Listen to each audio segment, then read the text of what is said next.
content parce que les fidèles se sont donné un objectif. Ils ont travaillé pour ça. Et aujourd'hui, nous avons les résultats. Le résultat est là parce que notre paroisse, notre église a été réhabilitée, a été reconstruite même. C'est une fierté pour nous de voir l'archevêque Monseigneur Marcel Otembi venir présider personnellement la messe inaugurale, si vous voulez que je dise ainsi, de notre nouvelle église. Disons nouvelle église, les fidèles eux-mêmes ont construit avec les financements propres.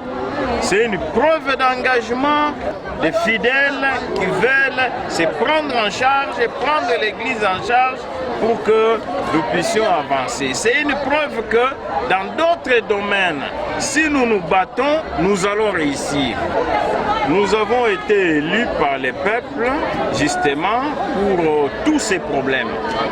Des électeurs de la ville de Kisangani nous ont envoyés pour effectivement aller nous occuper de tous ces problèmes. C'est pratiquement le travail que nous faisons. Nous allons nous mettre au travail.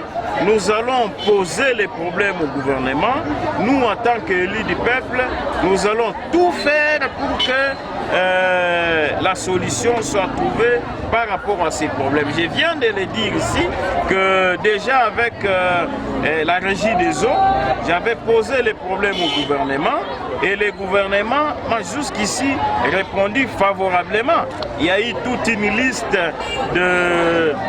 d'hôpitaux, notamment l'hôpital général de référence de Kabondo, les centres de santé Saint-Camille, Ouandougou, Mungano et même des Sélé.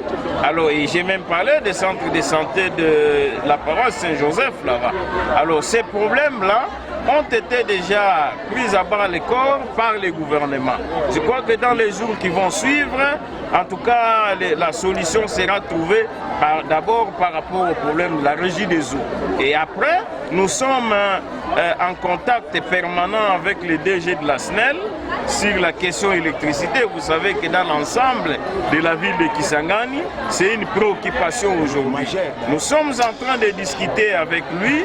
Nous sommes en train, d'ailleurs, dans les prochains jours, si pas la semaine prochaine, une délégation de la direction générale de la SNEL sera à Kisangani, toujours dans les mêmes cadres. Nous allons en profiter parce que nous venons d'avoir un nouveau problème spécifique posé. Nous allons soumettre au DG, voir dans quelle mesure la solution peut être trouvée. Si à son niveau il ne peut pas, nous allons voir le ministre de l'énergie pour que finalement nous ayons des solutions à ces deux problèmes, donc la régie des eaux et la SNEL. Pour la question d'insécurité, c'est une très grande préoccupation pour nous parce que ce sont nos sœurs, ce sont nos frères qui sont ici de manière permanente. Et s'il y a insécurité, ça nous affecte directement. Alors, nous sommes en train de travailler sur la question. Nous avons vu dans le cadre maintenant du caucus, parce que je dois vous préciser que notre caucus, de cette fois-ci, de la province de la Chopo, est en train de travailler dans le sens que ces différents problèmes trouvent solution.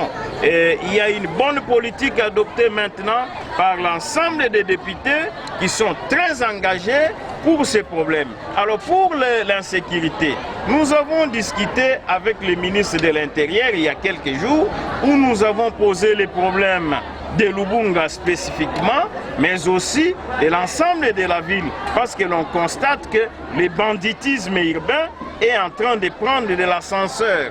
Alors nous avons posé des problèmes, et en tout cas il s'est avéré qu'il y a un problème d'effectifs. Il y a sous-effectifs des éléments de la police dans la ville. Alors, nous avons demandé au ministre de l'Intérieur de prendre des dispositions pour essayer de trouver une solution à ces problèmes.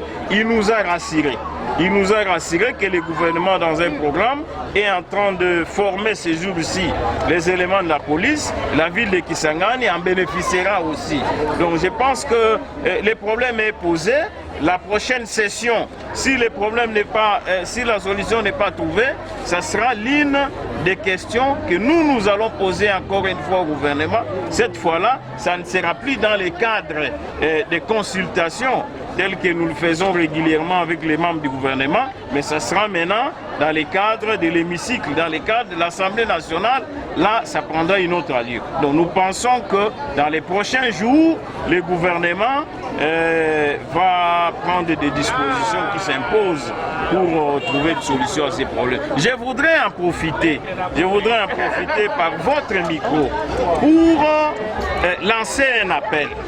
Vous savez que notre pays est encore une fois victime de la barbarie, de l'agression de nos voisins, les Rwandais et l'Ouganda.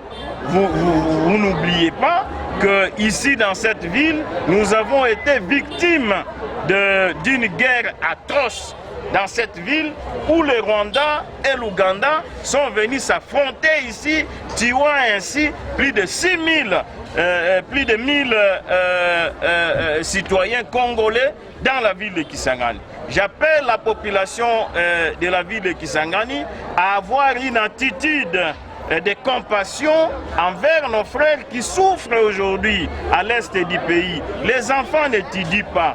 Les citoyens comme nous sont obligés de quitter leur milieu naturel pour fuir les combats.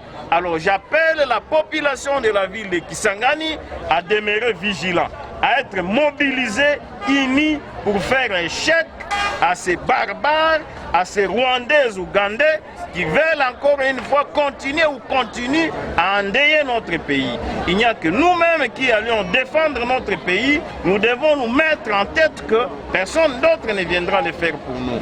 Alors, j'appelle la population à être unie, mobilisée pour faire un chèque à cette barbarie de bandits, de terroristes rwandais qui viennent mais encore une fois agresser notre pays.